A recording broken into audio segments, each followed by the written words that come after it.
Είναι οι ολιγόλεπτες διατροφικές συμβουλές που προσφέρονται από την Επιστημονική Ομάδα Διατροφή και τις εξειδικευμένες σε διατροφικές διαταραχές και παχυσαρκία κλινικούς διατροφολόγους Ευσταθία Καλημέρη και Στέλλα Σαρυπαναγιώτου. Ο πελαργός σας χτύπησε την πόρτα. Το νέο μέλος της οικογένειας ήρθε και έχει τις απαιτήσεις του από εσάς. Εσείς για τους δικούς σας λόγους πολλές φορές θέτετε το ερώτημα: γιατί να θυλάσω? Τα πλεονεκτήματα του μητρικού θυλασμού είναι αμέτρητα.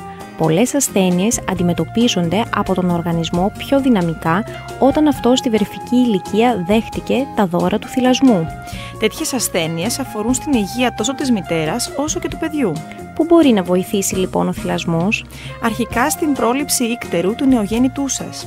Παρέχει προστασία για τα νεογέννητα έναντι πιθανών λοιμόξεων, ενώ το νεογέννητο που θυλάζει συχνά και σωστά δεν κινδυνεύει να πάθει αφυδάτωση και υπογλυκαιμία. Υπάρχουν λιγότερες πιθανότητες το βρεφάκι σας να εμφανίσει στοματίτιδα και γαστρεντερίτιδα.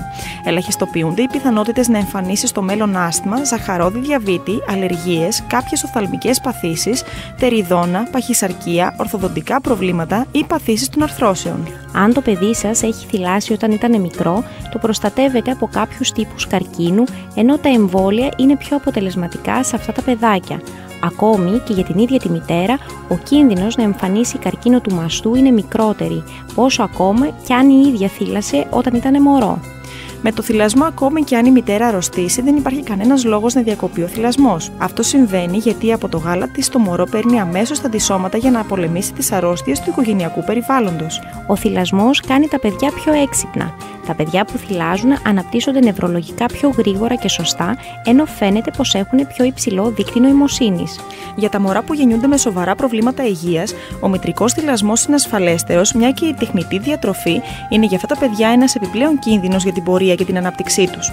Με το μητρικό θυλασμό παίρνουν όλα τα αντισώματα του μητρικού γάλακτος για να μην παθαίνουν λοιμώξεις και επιβαρύνεται η υγεία τους, ενώ η μητέρα δένεται πιο πολύ μαζί τους. Και ποιο το όφελος για τη θυλάζουσα μητέρα? Οι μητέρες που θυλάζουν έχουν πολύ μικρότερο κίνδυνο αιμορραγίας αμέσως μετά το τοκετό. Οι ορμόνες του θυλασμού χαλαρώνουν τη μητέρα και τελικά τη βοηθούν να γίνει μητέρα με τον πιο απλό, φυσικό και εύκολο τρόπο.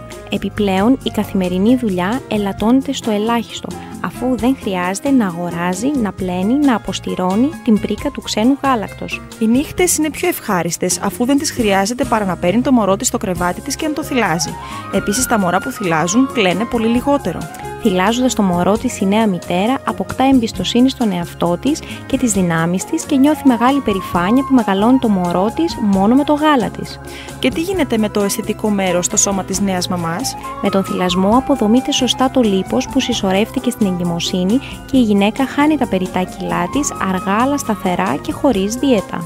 Το σώμα της επίσης δεν χαλάει, αφού έχει βρεθεί πως οι γυναίκες που θυλάζουν για αρκετούς μήνες και απογαλακτίζουν σταδιακά αποκτούν τελικά περιφέρεια μικρότερων διαστάσεων από ό,τι πριν μείνουν έγκυες. Όσον αφορά το φοβερό μύθο ότι χαλαρώνει το στήθος, αυτό συμβαίνει περισσότερο στις γυναίκες που δεν θυλάζουν. Ο θυλασμός παρέχει προστασία στη γυναίκα από την παχυσαρκία, την οστεοπόρωση, τον καρκίνο του μαστού, των οθικών, του ενδομητρίου, ανάλογη με το συνολικό χρόνο θυλασμού. Επίσης, αν μια έγκυος εμφανίσει διαβήτη της κύησης, κινδυνεύει αργότερα να παρουσιάσει διαβήτη αν δεν θυλάσει. Και ποιο το όφελος της οικογένειας? Τα ωφέλη για την οικογένεια είναι τεράστια. Λιγότερες αρρώστιες, ελάχιστη ταλαιπωρία και άγχος από τη μαμά, μικρότερο κόστος, λιγότερα φάρμακα και νοσήλια. Ο θυλασμός όχι μόνο δεν απομονώνει κοινωνικά, αλλά κάνει την κοινωνική ζωή προσπελάσιμη για τους νέους γονείς, καθώς πολύ εύκολα μπορούν να μεταφέρουν το μωρό τους για μια βόλτα ή μια εκδρομή. Το γάλα του είναι πάντα έτοιμο και τέλεια αποστηρωμένο. Δεν χρειάζεται την παραμικρή προετοιμασία. Σερβίρεται πάντοτε στην κατάλληλη θερμοκρασία. Εν κατακλείδη, ο θυλασμός παρέχει υπό κάποιες συνθήκες πολύ καλή αντισυλληπτική προστασία και χρονική απόσταση μεταξύ των γεννήσεων, χωρίς να διαταράσει ή να βλάπτει την οικογένεια με άλλες αντισυλληπτικές μεθόδους. Από τις διατροφολόγους Στέλλα Σαρυπαναγιώτου στον Εύωσμο Θεσσαλονίκης και Ευσταθία Καλημέρη σε Κοζάνη και Θεσσαλονίκη, ευχές για καλή ακρόαση.